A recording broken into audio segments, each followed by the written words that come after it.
attaché à eux. Et à cause que le péché s'est attaché à eux, le péché s'est attaché à nous tous. Et à cause de la désobéissance, maintenant, nous sommes aptes à recevoir le péché. Le péché est attaché à nous. Et quand nous décidons de désobéir à la parole de Dieu, ben c'est comme si que nous commettons un péché. On peut, si quelqu'un peut me lire 1 Samuel, chapitre 15, verset 23.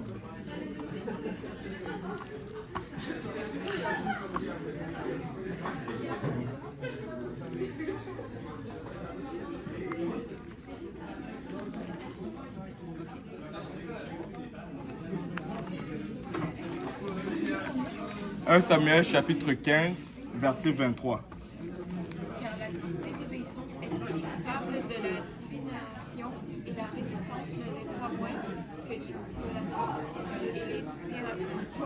Puisque tu as rejeté la parole de l'Éternel, il te rejette aussi comme toi. Amen. Et ça dit, car la désobéissance est aussi coupable que la divination et la résistance ne l'est pas moins que l'idolâtrie et les téraphins. Puisque tu as rejeté la parole de l'Éternel, il te rejette aussi comme roi.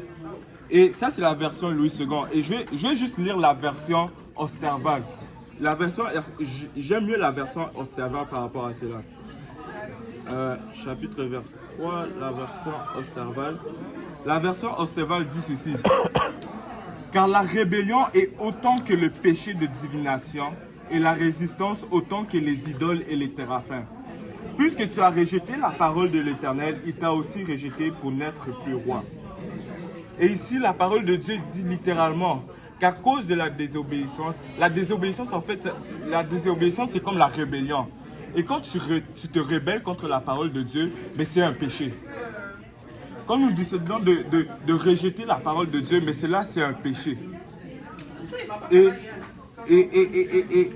vraiment, vu que le péché se saisit de nous quand nous décidons de rejeter la parole de Dieu, vu que nous commettons un péché en rejetant, en désobéissant,